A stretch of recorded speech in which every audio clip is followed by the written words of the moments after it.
Ninakukaribisha katika mwendelezo wa somo letu la uwakili, na hii ikiwa ni sehemu ya pili ya somo letu. Karibu kwa ajili ya kuendelea kujifunza somo hili la uwakili. Luka sura ile ya 12 mstari wa 42 imeandikwa, Bwana akasema, ni nani basi aliye wakili mwaminifu mwenye busara, ambaye bwana wake atamweka juu ya utumishi wake wote, awape watu posho kwa wakati wake? Hapa tunajifunza jambo muhimu. Wakili anapaswa kuwa mwaminifu, tena mwenye busara, anayefanya mambo kwa wakati. Watu wengi leo, kwa kukosa kuwa mawakili wema katika ofisi zao, nyumba zao, biashara zao, muda, vipawa na kadhalika, wamejikuta wamepoteza uaminifu, na ule utumishi waliokuwa nao ukaondolewa na kupewa wengine. Wao wakabaki wanateseka, maisha yakawapiga na hawaaminiki tena. Ni muhimu kuelewa kuwa uwakili ulianzishwa na Mungu mwenyewe. Mungu alipoumba kila kitu na kuona kila alichokiumba ni chema, akamweka Adamu katika bustani. Miongoni mwa maagizo ya awali aliyopewa Adamu ilikuwa ni pamoja na kuilima na kuitunza bustani. Maandiko matakatifu yanasema hivi: Bwana Mungu akamtwaa huyo mtu akamweka katika bustani ya Edeni ailime na kuitunza. Mwanzo sura ya 2 mstari wa 15. Hili jukumu alilopewa Adamu ndilo uwakili wenyewe. Wakati Adamu anawekwa katika bustani, hakukuwa na kitu chochote ambacho anaweza kusema hiki ni changu. Kila kitu alichokuwa nacho alikuwa amepewa na Mungu. Ndiyo maana ni vizuri kuelewa kuwa kila ulicho nacho si chako, ni cha Mungu. Pamoja na kwamba wewe umepambana kuvipata ulivyo navyo, lakini tambua mpaji ni Mungu. Hupaswi kujivuna na kumsahau Mungu. Hata hizo nguvu za kupambana kupata ulichopata ni Mungu amekupa. Maana yake ni kwamba umepambana kwa kutumia nguvu na uwezo aliokupa Mungu ili kupata vitu ambavyo pia ni vya Mungu.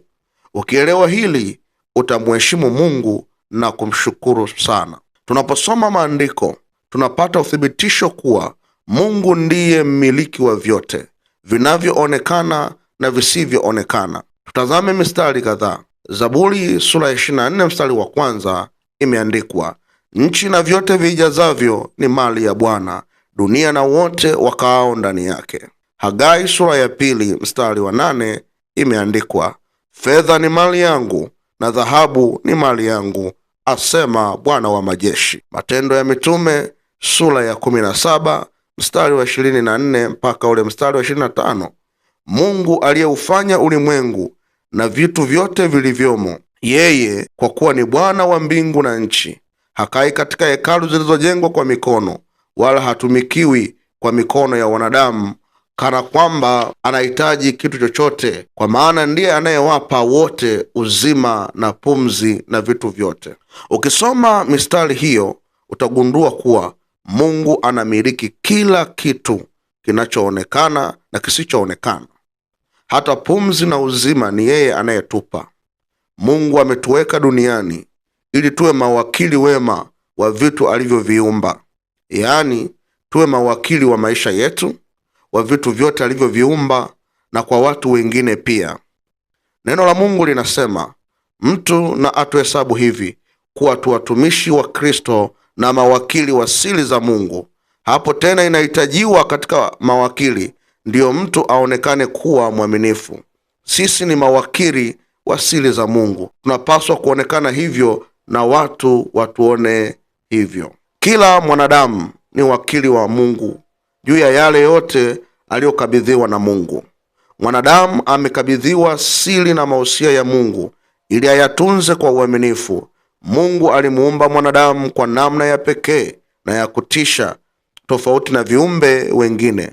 Mwanadamu ameumbwa kwa sura na mfano wa Mungu ili aweze kutawala na kusimamia vilivyoumbwa na Mungu. Utasoma Mwanzo sura ya 1 mstari wa 27 na utasoma tena Mwanzo sura ya 2 mstari ule wa 7. Mungu alitupa uwezo huo ili tuweze kuwa mawakili wema wa vitu alivyotupatia, na kwa sababu hiyo sisi tu watenda kazi pamoja na Mungu. Wakorintho wa kwanza sura ya 3 mstari wa 9 imeandikwa, maana sisi tu wafanyakazi pamoja na Mungu, ninyi ni shamba la Mungu, ni jengo la Mungu. Kwa hiyo Mungu anatutumia sisi katika kutimiza mapenzi yake duniani. Mpendwa mtu wa Mungu, unapopewa nafasi au kitu ili ukitunze na kukisimamia, maana yake umeaminiwa sana.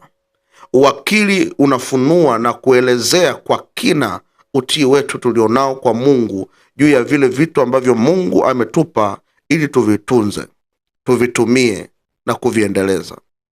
Zaburi sura ya 24 mstari wa 1 imeandikwa, nchi na vyote vijazavyo ni mali ya Bwana, dunia na wote wakaao ndani yake. Pamoja na kwamba Mungu ametupa kila kitu tutawale na kuvifurahia, haimaanishi sisi ndio wamiliki. Sisi hatuna kitu chochote, vyote ni vya Mungu, tukiwemo na sisi pia. Sisi wote ni mawakili wa rasilimali za Mungu, vipawa na fursa ambazo Mungu ametupa kwa kutuamini ili tuvitunze na kuviendeleza. Na siku moja kila mmoja wetu atasimama mbele za Mungu kutoa hesabu ya kile alichopewa kukisimamia. Wakolosai sura ya 3 mstari wa 23 hadi ule mstari wa 24, Paulo anaandika, lolote mfanyalo lifanyeni kwa moyo kama kwa Bwana, wala si kwa wanadamu, mkijua ya kuwa mtapokea kwa Bwana ujira wa urithi, mnamtumikia Bwana Kristo. Sisi sote ni mali ya Mungu. Kila nafasi ulionayo, hata uwezo wa kufikiri, umepewa na Mungu. Hakuna kitu ambacho unafikiri kumtolea Mungu ambacho sio chake. Chochote ulicho nacho kilikuwa kwake kabla hakijawa kwako. Hicho ulicho nacho kuwa mkononi mwako au kupitia kwako haimaanishi akili yako na nguvu zako zimekuwezesha kupata hayo. La hasha. Mungu ndiye mmiliki, mpaji na mkombozi wa yote. Ikiwa ni hivyo, ni muhimu kwa kile Mungu alichokupa ukitunze na kukiendeleza na ukitumie kwa utukufu wa Mungu. Kisimamie vizuri kwa ajili ya utukufu wa Mungu. Kilete faida kwako, kwa Mungu, kwa familia yako na kwa jamii iliyokuzunguka. Kwa leo tuishie hapa. Tutaendelea tena wakati ujao, na Mungu atupe uzima. Somo hili limeletwa kwako na mchungaji Riston Sanga wa KKKT usharika wa Kibaigwa. Karibu na Mungu akubariki. Tukutane tena wakati ujao. Amen.